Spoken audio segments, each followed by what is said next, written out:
And my dear brothers and sisters, I welcome all of you with the greetings used by Jesus, peace be upon him, which is mentioned in the Gospel of Luke, chapter number 24, verse number 36. In Hebrew, he said, Shalom alaikum. And in Arabic, we Muslims say, Assalamu alaikum. May peace be on all of you. The topic of this evening's talk is similarities between Islam and Christianity.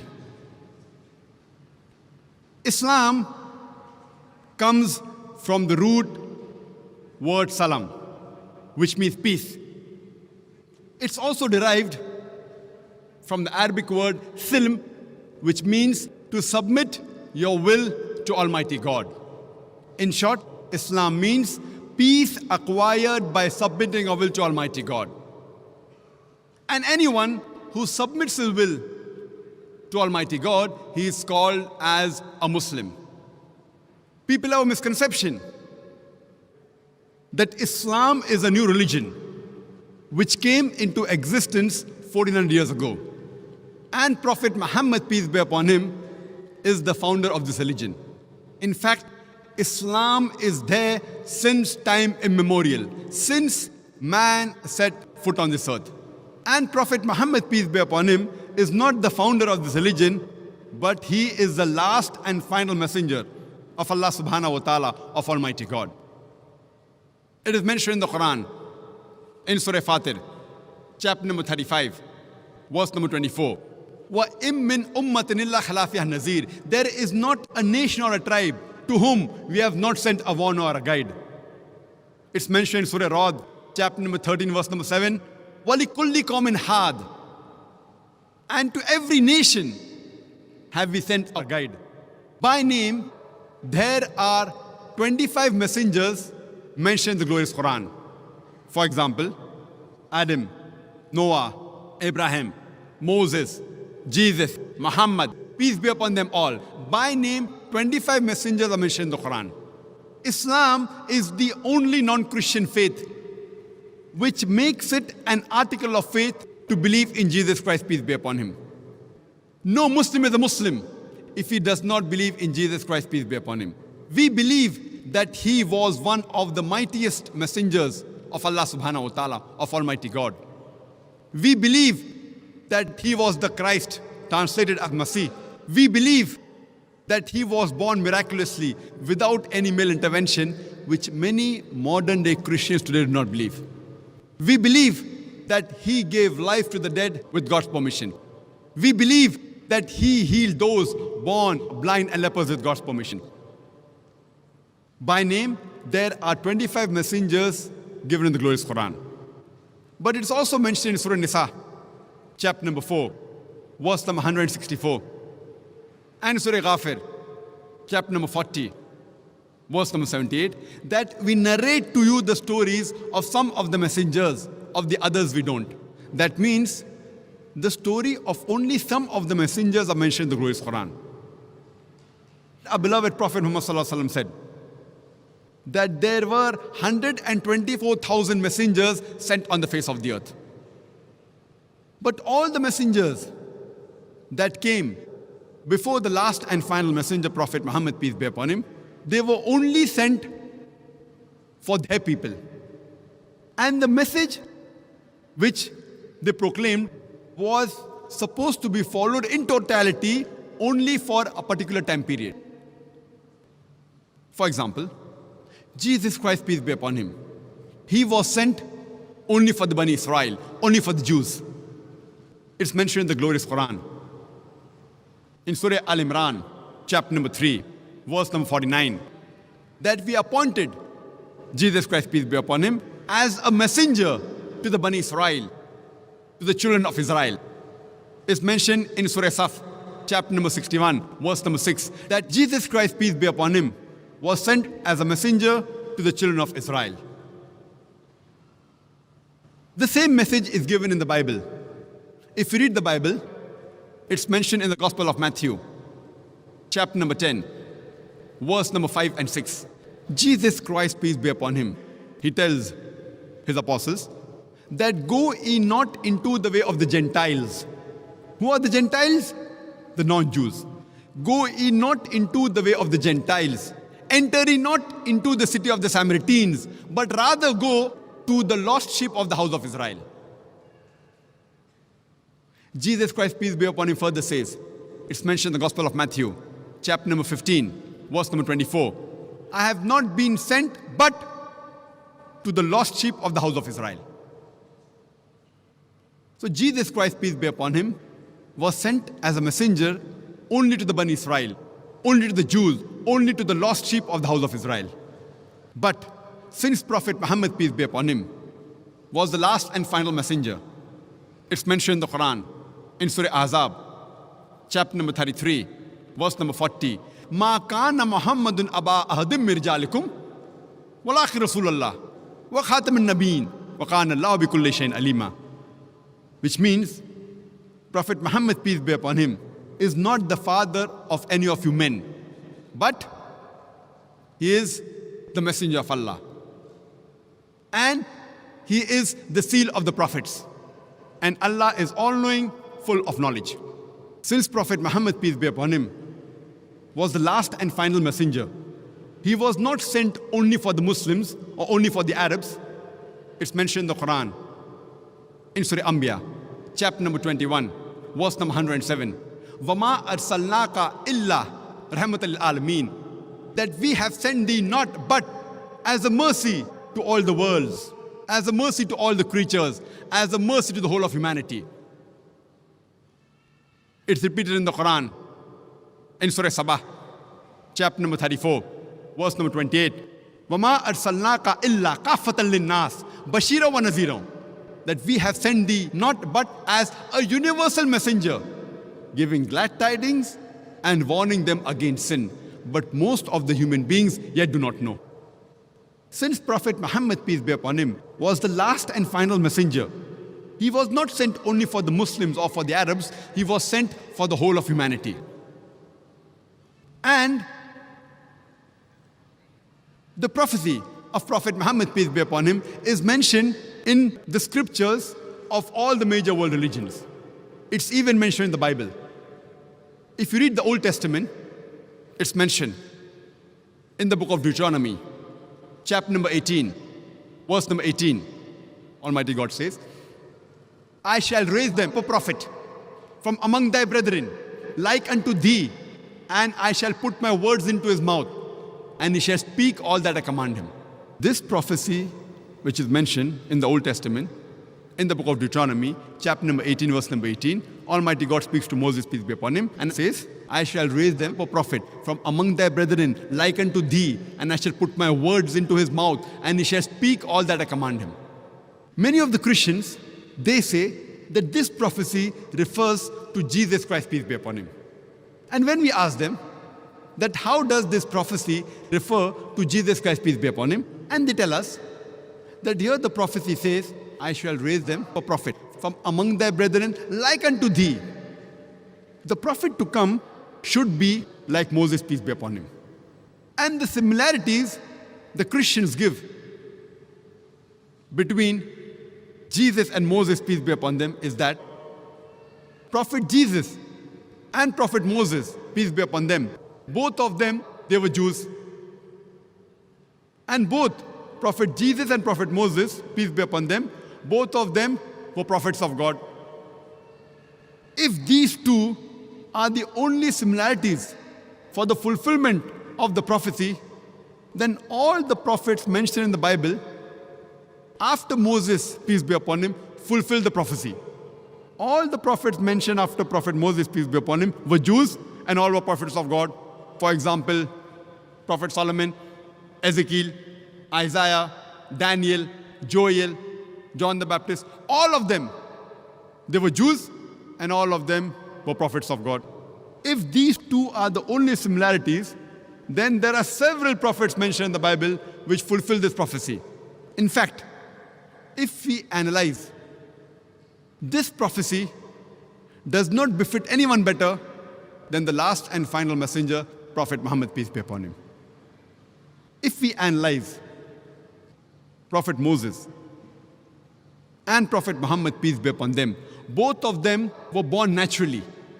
They had a mother and they had a father.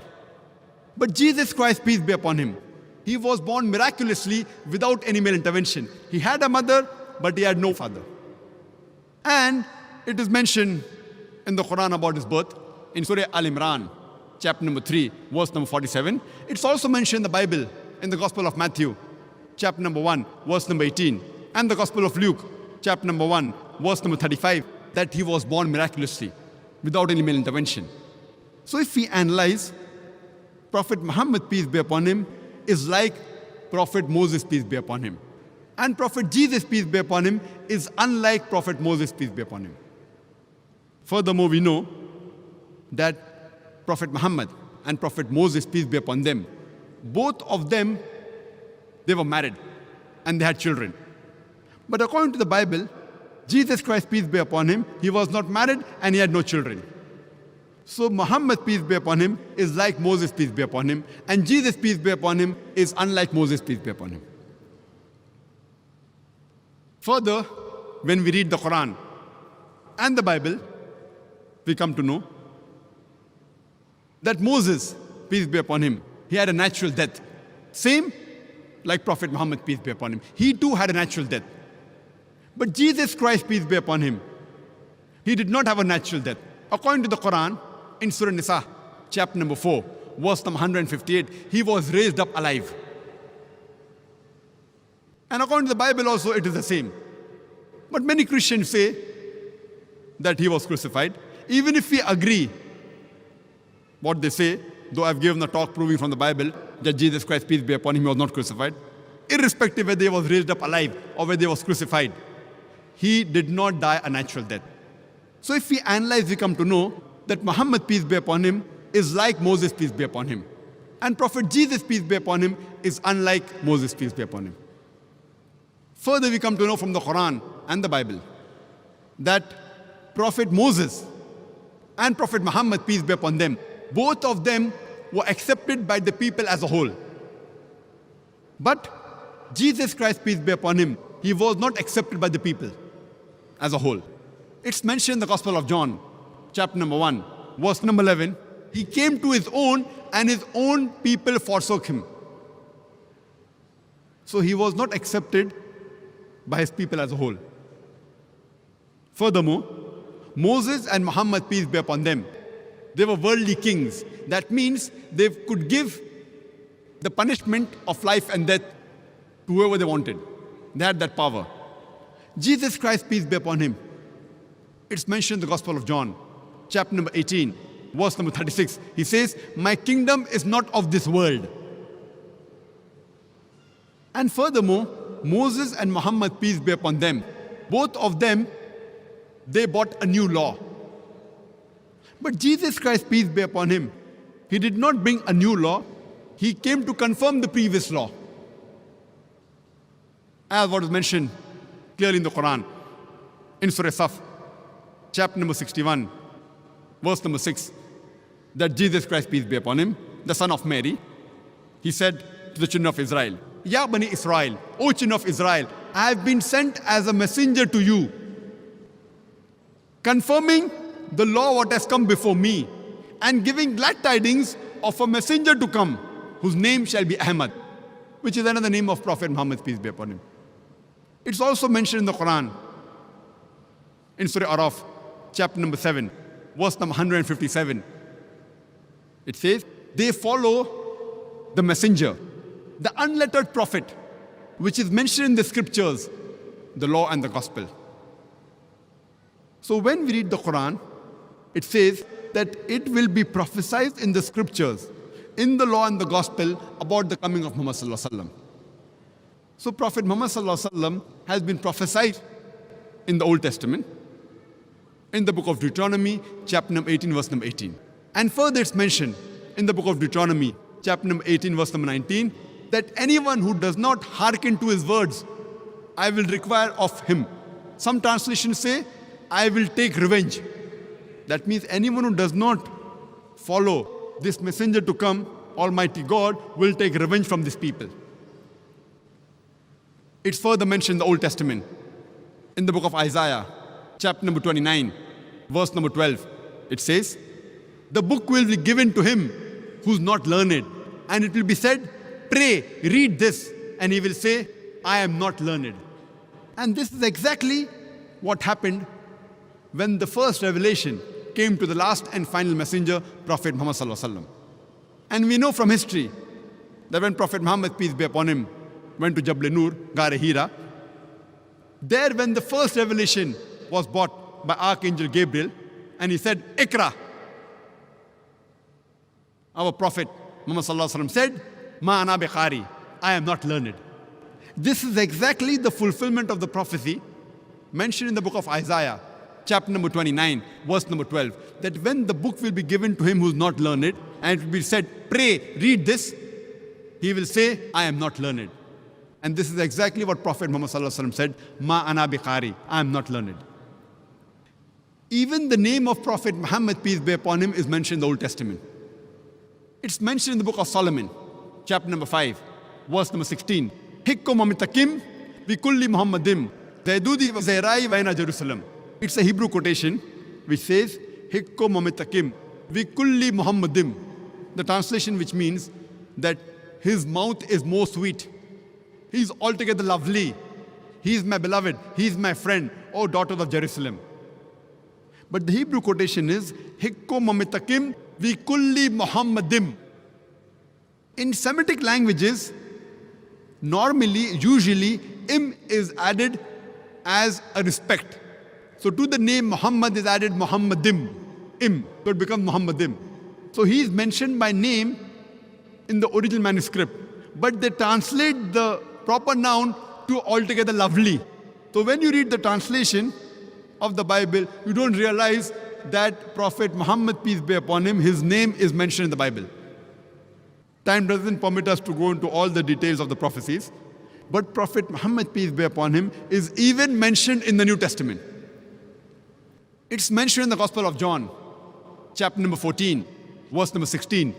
Jesus Christ, peace be upon him, says that I will pray to my Father, I'll pray to Almighty God to send you a comforter. It's further mentioned in the Gospel of John, chapter number 15, verse number 26. And when I pray to my Father, and when he sends you a comforter, he will abide with you forever.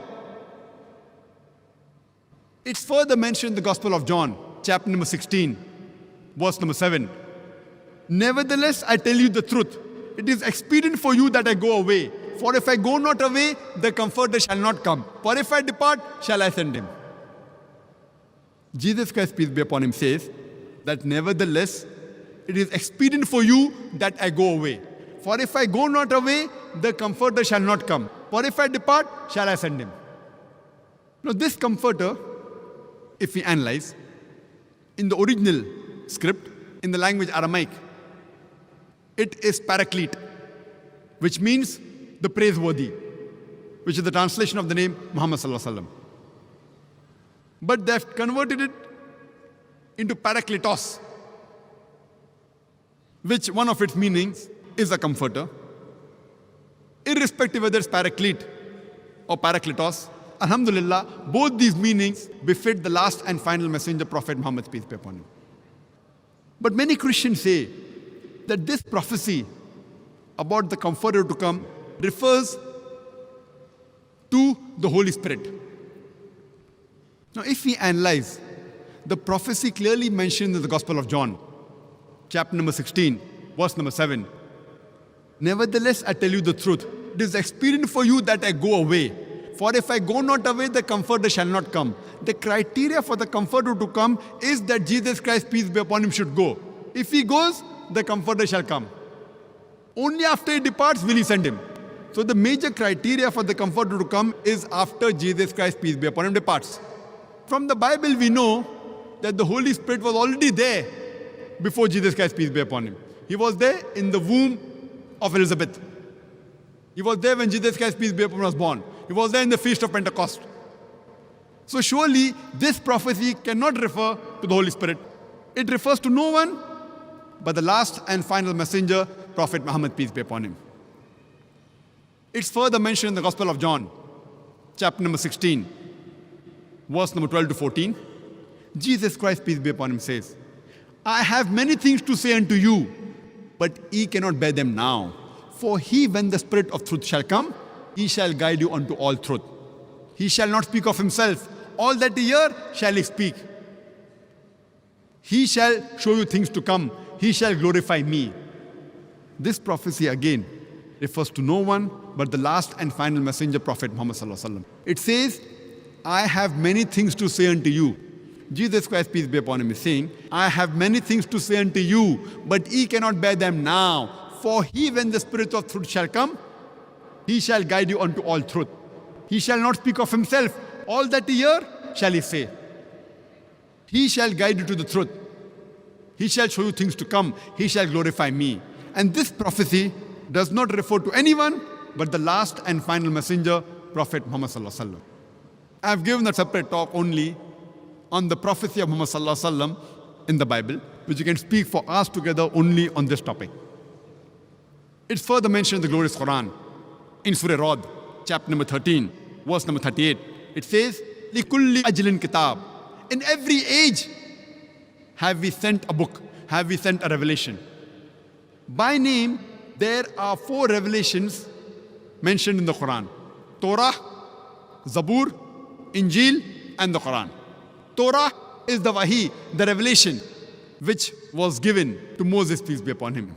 Zabur is the Wahi, the revelation, which was given to Prophet David, peace be upon him. Injil is the Wahi, the revelation, which was given to Prophet Jesus, peace be upon him. And Quran is the last and final revelation, which was given to the last and final messenger, Prophet Muhammad, peace be upon him. By name, only 4 revelations are mentioned in the glorious Quran. But in every age, Almighty God has sent a revelation.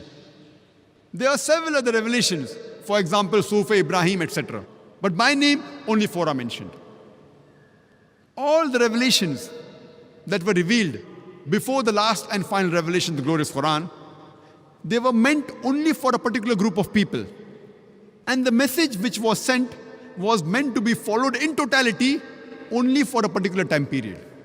But since Quran was the last and final revelation, it was not meant only for the Muslims or for the Arabs. It's mentioned in the Quran, in Surah Ibrahim, chapter number 14, verse number 1. Alif Lam Ra. This is the book we have revealed to thee, Prophet Muhammad, peace be upon him, so that thou may leadest the mankind from the depths of darkness to light. It says, so that Prophet Muhammad, peace be upon him, will lead the whole of mankind, not only the Muslims or the Arabs, from the depths of darkness to light.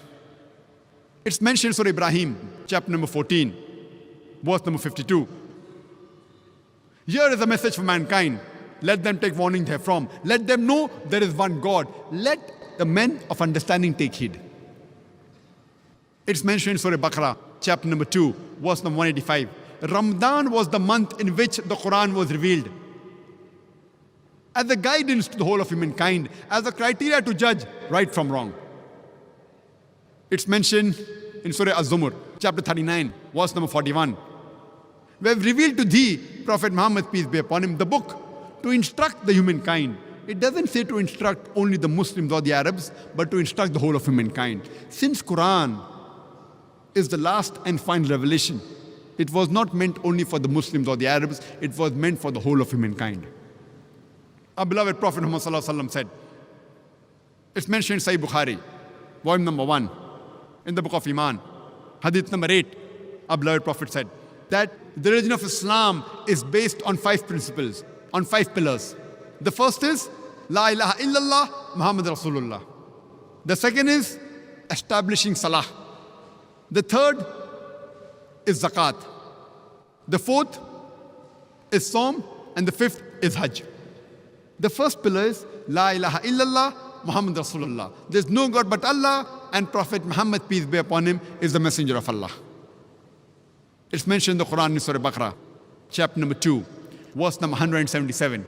It is not righteousness that you turn your face to the east or west, but it is righteousness that you believe in Allah, you believe in Almighty God, you believe in the last day, you believe in His angels, in His books and His messengers. I started my talk by quoting a verse from the glorious Quran, from Surah Al Imran, chapter number 3, verse number 64, which says, Kul, ya ahlal kitab, say, O people of the book, ta'alaw ila kalmatin sawa'im bainana bainakum, come to common terms as between us and you. Which is the first term? Allah na'budu illallah, that we worship none but one Almighty God. Wala nushrika bihi shay'an, that we associate no partners with Him. Wala yattakhiza ba'duna ba'dan arbaban min dunillah, that we erect not among ourselves lords and patrons other than Allah.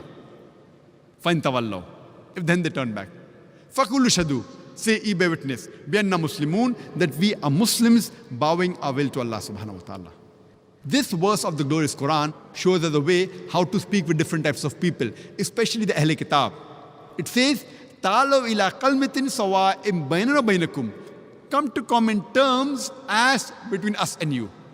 Which is the first term? Allah na'budu illallah, that we worship none but one Almighty God. Wala nushrika bihi shay'an, that we associate no partners with Him. Wala yattakhiza ba'duna ba'dan arbaban min dunillah, that we erect not among ourselves lords and patrons other than Allah. We have to come to the common terms, to the similarities which are mentioned in the Bible and the Quran.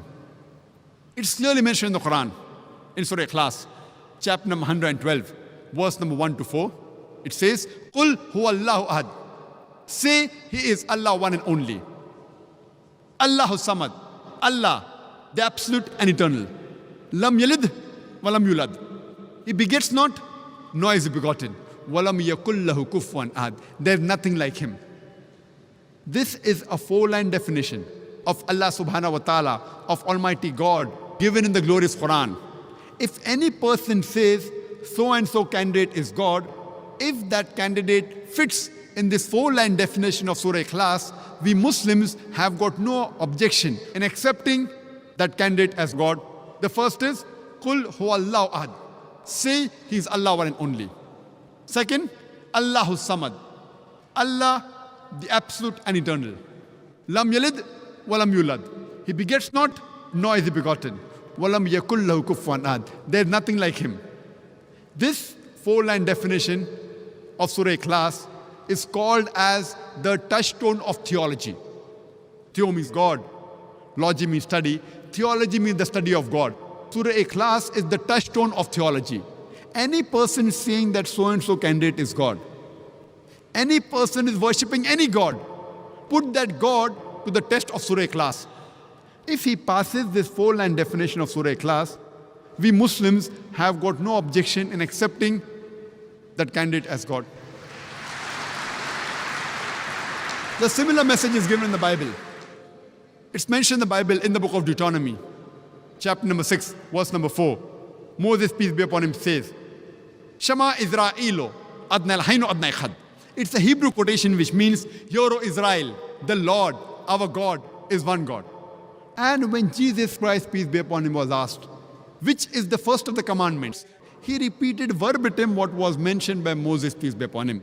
It's mentioned in the Gospel of Mark, chapter number 12, verse number 29. Jesus Christ, peace be upon him, says, Shama Israelo, Adna Hainu Adna Ikhad. Hear, O Israel, the Lord, our God, is one Lord. It's further mentioned in Surah Nisa, chapter number 4, verse number 48, that Allah subhanahu wa ta'ala, Almighty God, will never forgive the sin of associating partners with God. Any other sin, if He pleases, He may forgive. But anyone who has associated partners with God, he has done the most heinous sin. The same message is repeated in Surah Nisa, chapter number 4, verse number 116, that Almighty God, He will never forgive the sin of joining other gods with Allah subhanahu wa ta'ala. Any other sin, if He pleases, He may forgive. But anyone who has joined other gods with Allah subhanahu wa ta'ala, he has strayed away very far. So the biggest sin in Islam is associating partners with Almighty God, joining other gods with Allah, the Almighty God. And the same message is given in the Bible, in the book of Exodus, chapter number 20, verse number 3 to 5. It's mentioned that Almighty God says, Thou shalt have no other gods besides me. Thou shalt not make unto thee any graven image or any likeness of anything in the heavens above, in the earth beneath, and the water under the earth. Thou shalt not bow down to them, nor serve them, for I, thy God, thy Lord, is a jealous God. The same message is repeated in the book of Deuteronomy, chapter number 5, verse number 7 to 9. Almighty God says, Thou shalt have none other gods besides me. Thou shalt not make unto thee any graven image of anything or any likeness in the heavens above, in the earth beneath, or in the water beneath the earth. Thou shalt not bow down to them, nor serve them, for I, thy God, thy Lord, is a jealous God. It's clearly mentioned in the Quran, in Surah Ma'idah, chapter number 5, verse number 72. لَقَدْ كَفْرَ الَّذِينَ قَالُوا إِنَّ اللَّهَ هُوَ الْمَسِيحُ ابْنُ مَرْيَمَ. They are blaspheming, they are doing kufr. Those who say that Allah is Jesus, the son of Mary. The Quran says they are blaspheming, they are doing kufr. Those who say that God is Jesus, the son of Mary. وَقَالَ الْمَسِيحُ. But said Christ, Ya Bani Israel, O children of Israel, U'budullah, worship Allah, Rabbi wa Rabbakum, who's my Lord and your Lord. Inno mushrik billah. Anyone who associates partners with Allah, faqad harramallahu alayhi al-jannah. Allah will make Jannat haram for him. Wama wahun nar, wama lizalimin min ansar. And fire shall be his dwelling place, and he shall have no helpers in the hereafter. Jesus Christ, peace be upon him, said, Inno mushrik billah. Anyone who associates partners with Almighty God, faqad harramallahu alayhi al-jannah. Allah will make paradise forbidden for him. وَمَا وَهُ النَّارِ وَمَا لِلظَّالِمِينَ مِنْ أَنصَارٍ. And fire shall be his dwelling place, and he shall have no helpers in the hereafter. The biggest sin in Islam, as well as Christianity, is to associate partners with God. But unfortunately, there are many of our Christian brothers and sisters who say that Jesus Christ, peace be upon him, he claimed divinity. In fact, if you read the Bible, there is not a single unequivocal statement in the complete Bible where Jesus Christ, peace be upon him, himself says that I am God, or where he says worship me. I would like to repeat my statement that if you read the Bible, there is not a single unequivocal statement, not a single unambiguous statement in the complete Bible where Jesus Christ, peace be upon him, himself says that I am God, or where he says worship me. In fact, if you read the Bible, Jesus Christ, peace be upon him, said, it's mentioned in the Gospel of John, chapter number 14, verse number 28. Jesus Christ, peace be upon him, said, my Father is greater than I. Gospel of John, chapter number 10, verse number 29. My Father is greater than all. Gospel of Matthew, chapter number 12, verse number 28. I cast out devils with the Spirit of God. Gospel of Luke, chapter number 11, verse number 20. I, with the finger of God, cast out devils. Gospel of John, chapter number 5, verse number 30. I can of my own self do nothing. As I hear, I judge, and my judgment is just. For I seek not my will, but the will of my Father. Anyone who says, I seek not my will, but the will of Almighty God, he's a Muslim. Jesus Christ, peace be upon him, said, I can of my own self do nothing. As I hear, I judge, and my judgment is just. For I seek not of my will, but the will of Almighty God. Anyone who says that I submit my will to the will of Almighty God, in Arabic, we call him as a Muslim. Muslim means submitting your will to Almighty God, as I mentioned initially. So Jesus Christ, peace be upon him, was a Muslim. It's mentioned in the book of Acts, chapter number 2, verse number 22. It says, Ye men of Israel, listen to this. Jesus of Nazareth, a man approved of God amongst you by miracles and wonders and signs, which God did by him, and you are witness to it. It says, Jesus of Nazareth, a man approved of God amongst you by miracles and wonders and signs, which God did by him, and you are witness to it. Jesus Christ, peace be upon him, he never claimed divinity. He was one of the mightiest messengers of Allah subhanahu wa ta'ala, of Almighty God. It's mentioned in the Quran, in Surah Isra, chapter number 17, verse number 110. Kulidullah awidur rahman, ayama tadu, falal asmal husna. Say, call upon him by Allah or by Rahman. By whichever name you call upon Him, to Him belong the most beautiful name. You can call Allah subhanahu wa ta'ala by any name, but it should be a beautiful name. It should be a name given by Allah and His Messenger. It should not conjure up a mental picture. And there are no less than 99 different attributes given to Allah subhanahu wa ta'ala. And this message, that to Him belongs the most beautiful name, besides Surah Isra, chapter number 17, verse number 110, it's also mentioned in Surah Taha, chapter number 20, verse number 8, in Surah Araf, chapter number 7, verse number 180, as well as Surah Hashar, chapter number 59, verse number 24, that to Allah subhanahu wa ta'ala belong the most beautiful names. And if we read the Quran, there are no less than 99 different attributes given to Allah subhanahu wa ta'ala. For example, Ar-Rahman, Ar-Rahim, Al-Hakim, most merciful, most gracious, most wise, no less than 99. And the crowning one, it is Allah. Why do we Muslims prefer calling Allah by the Arabic name Allah instead of the English word God? The reason is because a person can play mischief with the English word God. For example, if you add S to God, it becomes gods. That's plural of God. There's nothing like plural Allah. Kul huwa Allahu ahad. Say He is Allah one and only. If you add E-E-S-S to God, it becomes goddess. That means a female God. There's nothing like male Allah or female Allah. Allah subhanahu wa ta'ala has got no gender. If you add a father to God, it becomes Godfather. He's my Godfather. He's my guardian. There's nothing like Allah Father or Allah Abba in Islam. If you add a mother to God, it becomes Godmother. There's nothing like Allah Mother or Allah Ammi in Islam. Allah is a unique word. If you prefix a tin before God, it becomes tin God. There's nothing like tin Allah in Islam. That's the reason we Muslims, we prefer calling Allah by the Arabic word Allah instead of the English word God. And this word Allah, I being a student of comparative religion, this word Allah is mentioned in the scriptures of the major world religions. And it's also mentioned in the Bible. If you read the Bible, it's mentioned in the Gospel of Mark, chapter number 15, verse number 34, as well as Gospel of Matthew, chapter number 27, verse number 46.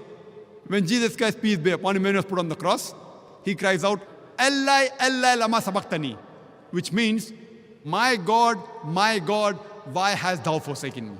In every Bible, any translation you pick up, any language, whether it be English Bible, Hindi Bible, Tagalog Bible, French Bible, German Bible, any Bible you pick up, this word, Allah, Allah, lama sabachthani, has been maintained in its pure form.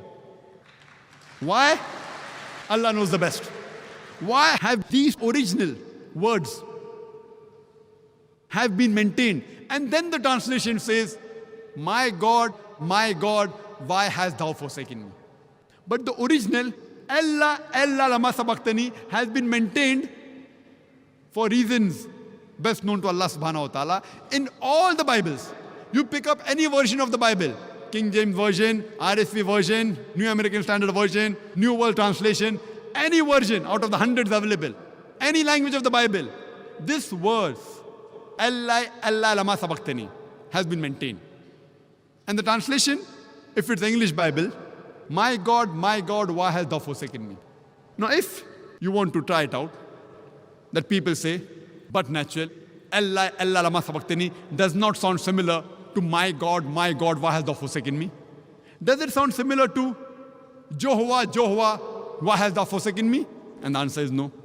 Now if you translate this verse into Arabic, Allah, Allah, lama sabachthani, it will read Allah, Allah, lama taraktani. Hebrew and Arabic, they are Semitic languages. Allah, Allah, lama sabachthani, Allah, Allah, lama taraktani. They sound similar. So Jesus Christ, peace be upon Him, too used the same word Allah, Almighty God. And this word Allah, I being a student of comparative religion, is mentioned in the scriptures of the major world religions. That's the reason we Muslims, we prefer calling Allah by the Arabic word Allah instead of the English word God. The second pillar of Islam, it is Salah. And normally people translate salah into English as prayers. To pray means to beseech, to ask for help. I personally don't think that prayer is the correct translation of the Arabic word salah. Because to pray means to beseech, to ask for help. In our salah, besides asking for help from Almighty God, we are also praising Him. At the same time, we are getting benefit from Allah subhanahu wa ta'ala, from Almighty God. We are getting guidance. That's the reason I personally prefer calling prayers as a sort of programming towards righteousness. For example, if after Surah Fatiha, the Imam, he may recite Surah Maida, chapter number 5, verse number 90, which says, Ya ayyuhal lazina amanu, O you believe, innamal khamru wal maisuru, most certainly intoxicants and gambling, wal anzabu wal azlamu, dedication of stones, divination of arrows, rishthum min amali shaitan, these are Satan's handiwork. Fashtanibu la'allakum tuflihun. Abstain from this handiwork that you may prosper. Here we are being programmed, we are being guided by Allah subhanahu wa ta'ala that alcohol is prohibited, gambling is prohibited, fortune telling is prohibited, idol worship is prohibited. We are being programmed towards righteousness. And Allah says in the Quran, in Surah Ankabut, chapter number 29, verse number 45, Utlu ma uhiya ilayka min al-kitabi, waqimus salata, inna salata, tanha anil fasha al munkar. That recite of what we have revealed to thee by inspiration. And establish regular prayers. For verily prayer restrains you from shameful and unjust deeds. The Quran says that prayer restrains you from shameful and unjust deeds. Therefore, I prefer calling salah rather than prayers as programming towards righteousness. Or in layman's terminology, it's called as brainwashing. But normally when you hear the adhan and somebody asks, where are you going? And if you say, I'm going for brainwashing, it sounds a bit odd. So I've got no objection if someone uses the English word prayer for the Arabic word salah. But I like to remind them it is not the appropriate translation. Similarly, when I say that Allah is the correct word, God is not the appropriate translation. But if someone uses God for Allah when they're speaking to non-Muslims, like what I'm doing today, when I use the word God for Allah, I've got no objection, but I like to remind them that God is not the appropriate translation of the Arabic word Allah. Similarly, prayer is not the appropriate translation of the Arabic word salah. And we Muslims have to offer salah minimum 5 times a day. It's mentioned in the Quran in Surah Isra, chapter number 17, verse number 78. And Surah Taha, chapter number 20, verse number 130, that we have to offer salah 5 times a day. Like how, for a healthy body, the doctors, they tell us, we should have 3 meals a day. Similarly, for a spiritual soul, we should offer salah 5 times a day. And the Quran says, in Surah Maida, chapter number 5, verse number 6, O you believe, when you prepare yourself for salah, wash your face and your hands and arms up to the elbow, and rub your head with water, and wash your feet up to the ankles. Ablution, wudu, is one of the prerequisites before salah. Wudu is fard. The same message is even given in the Bible. If you read the Bible, it is mentioned in the book of Exodus, chapter number 40, verse number 31 and 32, that Moses and Aaron and their sons, they washed their hands and feet thereat. And when they went to the temple and when they approached the altar of God, they washed as was commanded by Almighty God. The same message repeated in the book of Acts, chapter number 21, verse number 26. It says that Paul, along with his men, he washed before he appeared in front of the Lord. And previously it was mentioned in the book of Exodus, chapter number 40, verse number 31 and verse number 32, that Moses and Aaron and his sons, they washed before they appeared in front of the Lord. So wudu is compulsory in Islam as well as in Christianity, ablution. Further it's mentioned in the Quran, in Surah Taha, chapter number 20, verse number 11 and 12. When Moses approached the fire, he heard a voice, O Moses, I am your Lord. So in my presence, remove thy footwear, for thou art in the sacred valley of Tuwa. Removing the footwear for salah was a commandment given by Almighty God, Allah subhanahu wa ta'ala, to Moses, peace be upon him. This message is also repeated in the book of Exodus, chapter number 3, verse number 5. It says, Almighty God says to Moses, draw not nigh hither, put off thy shoes from off thy feet, for thou art on the sacred grounds. The same message repeated in the book of Acts, chapter number 7, verse number 33.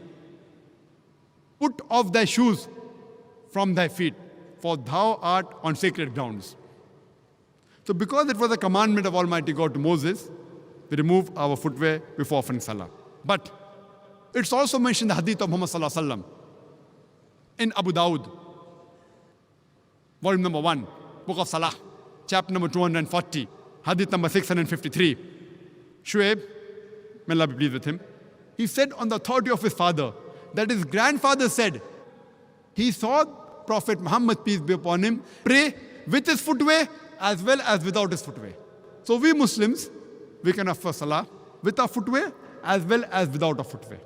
But when we offer with our footwear, we have to see to it that we clean the soles. Furthermore, it's mentioned in Sahih Bukhari, volume number 1, in the book of Adhan, chapter number 75, hadith number 692, Hazrat Anas, may Allah be pleased with him. He said that when we offered salah, our shoulders touch the shoulder of the companion. It's mentioned in Abu Dawud, volume number 1, in the book of Salah, chapter number 245, hadith number 666.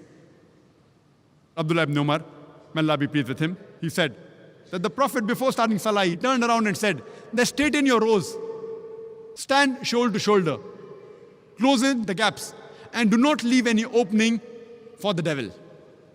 The Prophet was not referring to the devil, which you see in the museum with 2 horns and a tail. He was referring to the devil of racism, of caste, of color, of wealth, irrespective whether rich or poor, king or pauper. When you stand for salah, you stand shoulder to shoulder, irrespective whether black or white, yellow or brown. When you stand for salah, you stand shoulder to shoulder. And the best part of salah is the sujood. It is the prostration. In the Quran, sujood is mentioned no less than 92 times. And Allah says in Surah Al-Imran, chapter number 3, verse number 43, that, O Mary, worship thy Lord devoutly, and prostrate thyself, and bow down with those who bow down. Allah repeats the message in Surah Hajj, chapter number 22, verse number 77. That, Ya ayyuhallazina amanu, O you believe, bow down, and prostrate yourselves, and worship the Lord, and do good things, so that you may prosper. All the messengers of Allah subhanahu wa ta'ala, of Almighty God, when they offered salah, when they prayed to Almighty God, they did the sujood. They prostrated. And if you read the Bible, it's mentioned in the book of Genesis, chapter number 17, verse number 3. Abraham fell on his face when he prayed to the Lord. It's mentioned in the book of Numbers, chapter number 20, verse number 6, that Moses and Aaron fell upon their face and the Lord appeared to them. It's mentioned in the book of Joshua, chapter number 5, verse number 14, that Joshua fell on his face and he prayed to God. It's mentioned in the Gospel of Matthew, chapter number 26, verse number 39. In the Garden of Gethsemane, Jesus Christ, peace be upon him, he fell on his face and he prayed to God. So all the prophets of God, they fell on their face and they prayed to God. And no gymnast also can do better than the way we Muslims do. By falling on the face and pray to God, that means we put the highest part of our body, the forehead, on the lowest part on the ground, and we say, Subhana bin Allah, that glory be to Allah, who's the Most High. And today the psychologists, they tell us that the mind is not directly under our control, but our body is directly under our control. If I want to raise my hand, I can raise my hand. I can take a step forward. But the mind is not directly under our control. Therefore, to humble your mind, you have to humble your body.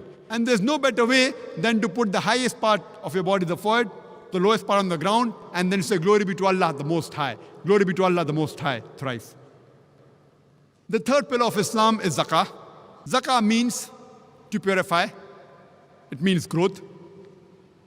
And in Islam, every rich person who has a saving of more than the nisab level, more than 85 grams of gold, he or she should give 2.5% of that saving every lunar year in charity.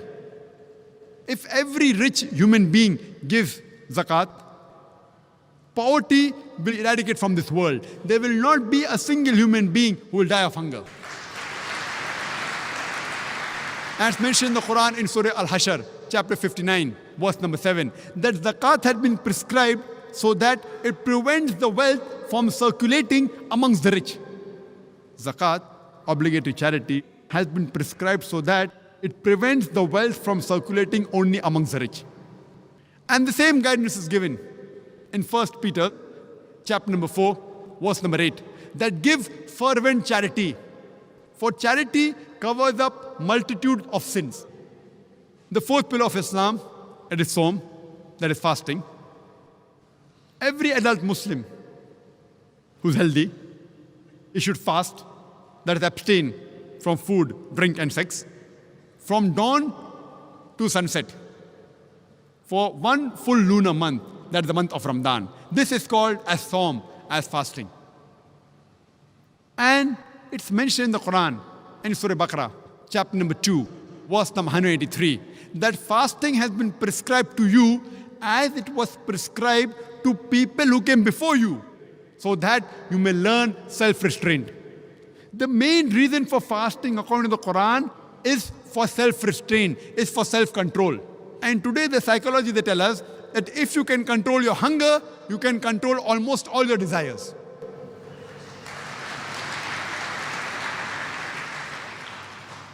And there are various benefits of fasting, medical benefits, other benefits. You can give a talk only on benefits of fasting. For example, today medical science tells us that if you fast the way Islam prescribes for one full lunar month, it increases the intestinal absorption. It even reduces the cholesterol level. If you can abstain from smoking from dawn to dusk, very well, you can abstain from smoking from the cradle to the grave. If you can abstain from drinking alcohol from dawn to dusk, very well, you can abstain from drinking alcohol from the cradle to the grave. It gives us an opportunity to inculcate in us the habits which are good and abstain from those habits which are wrong. Fasting is also prescribed in the Bible, in the Gospel of Mark, chapter number 9, verse number 29, as well as the Gospel of Matthew, chapter number 17, verse number 21.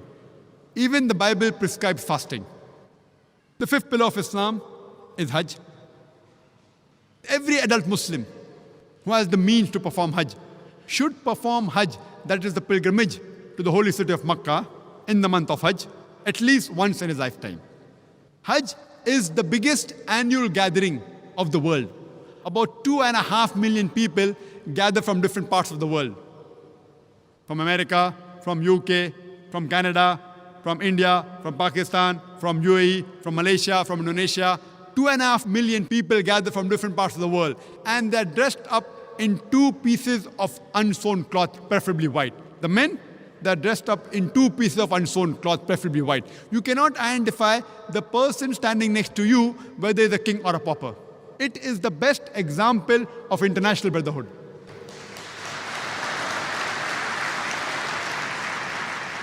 The Quran says in Surah Hujurat, chapter number 49, verse number 13, Ya ayyuhan nasu inna khalaqnakum min zakrin wa unsa wa ja'alnakum shu'uban wa qaba'ila lita'arafu inna akramakum indallahi atqakum inna Allaha alimun khabir. O humankind, we have created you from a single pair of male and female and have divided you into nations and tribes so that you shall recognize each other, not that you shall despise each other. And the most honored in the sight of Allah subhanahu wa ta'ala is the person who has taqwa.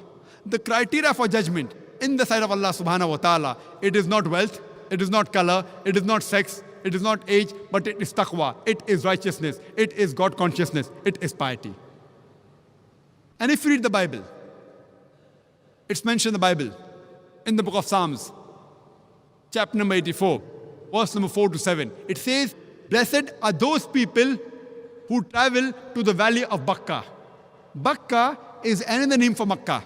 It's also mentioned in the Quran, in Surah Al-Imran, chapter number 3, verse number 96, that Bakka is the first place of worship of Allah subhanahu wa ta'ala. So Bakka is another name for Makkah. And it is also mentioned in the Bible that blessed are those people who travel to Bakka. This was in brief regarding the 5 pillars of Islam. But these 5 pillars are only the pillars, they aren't the complete structure. But if the pillars are strong, inshallah, God willing, even the structure will be strong. Allah says in the Quran, in Surah Dariyat, chapter number 51, verse number 56, وَمَا خَلَقْتُ الْجِنَّ وَالْإِنسَ إِلَّا لِيَعْبُدُونَ, that we have created the jinn and the men not but to worship me. The main reason for our creation is to worship Allah subhanahu wa ta'ala. The word ibadah comes from the word abd. That means we have to serve. We have to be obedient to Allah subhanahu wa ta'ala. So if we obey the commandments of Allah subhanahu wa ta'ala, we are obeying Allah subhanahu wa ta'ala. We are submitting our will to Allah subhanahu wa ta'ala. For example, the glorious Quran says in Surah Ma'idah, chapter number 5, verse number 90, Ya ayyuhal lazina amanu, O you who believe, innamal khamru wal maisiru, most certainly intoxicants and gambling, wal anzab wal azlamu, dedication of stones, divination of arrows, rijthum min amali shaitan, these are Satan's handiwork. Abstain from this handiwork that you may prosper. So if you abstain from having intoxicants, you are doing ibadah.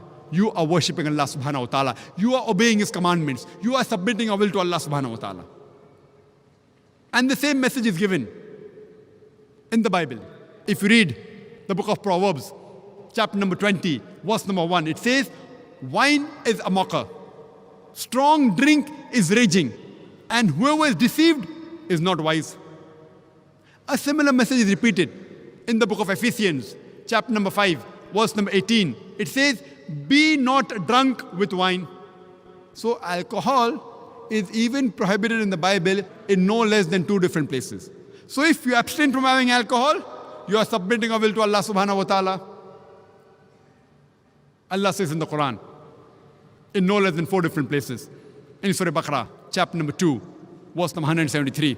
In Surah Ma'idah, chapter number 5, verse number 3. In Surah Anam, chapter number 6, verse number 145. And Surah Nahl, chapter number 16, verse number 115. Hurrimat alaykumul maytutu waddamu walahmul khinzir. Wama uhilla li ghayril bi. Forbidden for you for food are dead meat, blood, the flesh of swine, and any food on which any name besides Allah's name is taken. So these 4 foods, dead meat, blood, the flesh of swine, that is pork, and any food on which any name besides Allah's name is taken, it is prohibited in the Quran in no less than 4 different places. These types of food are even prohibited in the Bible. If you read the Bible in the book of Leviticus, chapter number 17, verse number 15, and the book of Deuteronomy, chapter number 14, verse number 21, it says, you shall not eat anything which dieth of itself. So even dead meat is prohibited in the Bible. Regarding blood, there are no less than 5 different places in the Bible where blood is prohibited. If you read in the book of Genesis, chapter number 9, verse number 4, in the book of Leviticus, chapter number 17, verse number 14, in the book of Deuteronomy, chapter number 12, verse number 16, in 1 Samuel, chapter number 14, verse number 33, and the book of Acts, chapter number 15, verse number 29. The Bible prohibits having blood in no less than 5 different places. As far as the pork is concerned, it's mentioned in the Bible, in the book of Leviticus, chapter number 11, verse number 7 and 8, that the swine, though it divides the hoof and is cloven-footed, yet it chews not the cud. It's unclean for you. Thou shalt not eat its flesh, nor touch its carcass. It is unclean for you. The same message is repeated in the book of Deuteronomy, chapter number 14, verse number 8. The swine, though it divides the hoof, yet it chews not the cud. It's unclean for you. Thou shalt not eat its flesh, nor touch its carcass. And eating pork has been prohibited the 3rd time in the Bible, in the book of Isaiah, chapter number 65, verse number 2 to 5. The Bible prohibits the eating of the flesh of swine, that is pork, in no less than 3 different places. And the last, the eating food on which any name besides Allah's name that has been taken, is also prohibited in the Bible. In the book of Acts, chapter number 15, verse number 29, as well as the book of Revelation, chapter number 2, verse number 14, that any food on which any name besides Almighty God's name is taken, if that food is put on altars, then that food is prohibited even for the Christians. If Christian means following the teachings of Jesus Christ, peace be upon him, I would like to say that we Muslims are more Christian than the Christians themselves.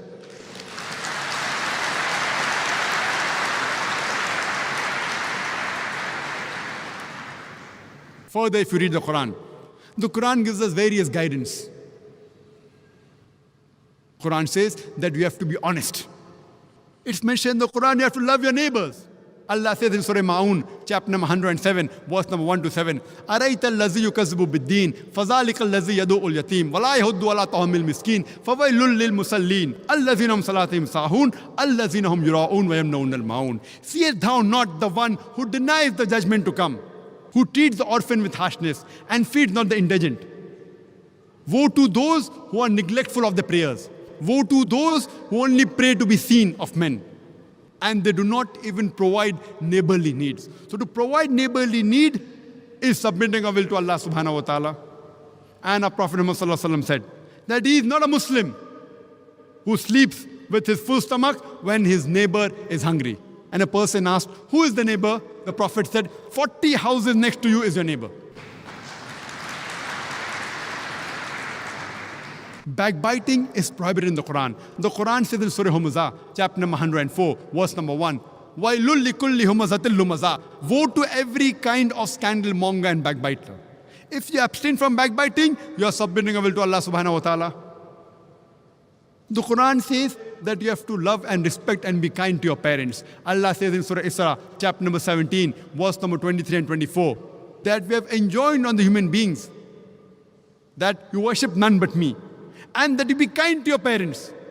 And if any one of them or both of them reach old age, don't say a word of contempt. Don't say oof to them, nor repel them, but address them with honor. And lower to them your wing of humility, and pray to the God that have mercy on them as they cherish me in childhood. The Quran says if any one of your parents or both of them reach old age, you can't even say oof to them, but address them with honor and lower your wing of humility and pray to the Lord that bless them as they cherish me in childhood.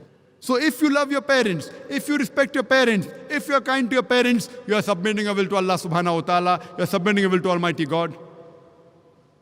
Monasticism is prohibited in Islam. Our beloved Prophet said, it's mentioned in Sahih Bukhari, poem number 7, in the book of Nikah, chapter number 3, hadith number 4. The Prophet said, O young people, whoever has the means to get married, he should get married. The Prophet said, whoever does not marry is not of me. So if you marry, you are submitting a will to Allah subhanahu wa ta'ala. The Quran says in Surah Nisa, chapter number 4, verse number 19, that treat your wife with the footing of equity and kindness, even if you dislike her. The Quran says you have to love and be kind to your wife, even if you dislike her. You have to be just to her. So if you love your wife, you are submitting a will to Allah subhanahu wa ta'ala, you are submitting a will to Almighty God. The Quran says in Surah Isra, chapter number 17, verse number 32, that come not close to adultery, for it is an evil opening other roads to evil. So if you abstain from adultery, you are submitting a will to Almighty God. In Islam, we have a system of modesty, which is the same in Christianity. Quran says in Surah Nur, chapter number 24, verse number 30, say to the believing man that he should lower his gaze and guard his modesty. Whenever a man looks at any woman, and if any brazen thought, any unashamed thought comes in his mind, he should lower his gaze. The same message is given in the Gospel of Matthew, chapter number 5, verse number 27 and 28, where Jesus Christ, peace be upon him, says, it has been said of the old times that thou shalt not commit adultery. But I say unto you, whosoever looketh upon a woman to lust after her has already committed adultery in his heart. The same as the Quran says that lower your gaze, Jesus Christ, peace be upon him, says that anyone who looketh upon a woman to lust after her has already committed adultery in his heart. The next verse, Surah Nur, chapter number 24, verse number 31 says, say to the believing woman that she should lower her gaze and guard her modesty. and display not a beauty except what appears ordinary of, and to draw her veil, a head covering, over the bosom, and display not a beauty except in front of her father, her husband, her sons, and a big list of mahram, the close relatives who she can't marry, is given. There are basically 6 criteria for hijab given in the Quran and the Sahih Hadith. The first is the extent, which differs between the man and the woman. For the man, it's from the navel to the knee. For the woman, the complete body should be covered. The only part that can be seen are the face and hands up to the wrist. The remaining 5 criteria are the same for the man and the woman. The second is the clothes they wear, it should be loose. It should not be tight-fitting. It should not reveal the figure. Third, the clothes should not be transparent. Fourth, it should not be so glamorous so that it attracts the opposite sex. Fifth, it should not resemble that of the opposite sex. And sixth, it should not resemble that of the unbelievers. These are basically the 6 criteria for hijab given in the Quran and the Sahih Hadith. And if you read the Bible too has similar criteria of modesty. It's mentioned in the book of Deuteronomy, chapter number 22, verse number 5, that the woman shall not wear clothes that which pertain to a man, and neither shall man wear the garments of the woman. Anyone who does so is an abomination to their God. That means wearing clothes of the opposite sex is even prohibited in the Bible. It's mentioned in the 1 Timothy, chapter number 2, verse number 9, that the woman should be dressed up with modesty and shamefacedness and with sobriety. They should not have braided hair or should not wear gold or pearls or costly array. And it's mentioned in the 1 Corinthians, chapter number 11, verse number 5 to 6, that the woman that prophesies it or prays with a head uncovered, a head should be shaved off. The Bible in the 1 Corinthians, chapter number 11, verse number 5 to 6, says that the woman who does not cover her head when she is praying to the God, a head should be shaved off. Imagine even the Quran and the Sahih Hadith is not as strict as the Bible, where the Bible says the head should be shaved off. So if Christian means a person who follows the teachings of Jesus Christ, peace be upon him, I would like to tell you that we Muslims are more Christian than the Christians themselves.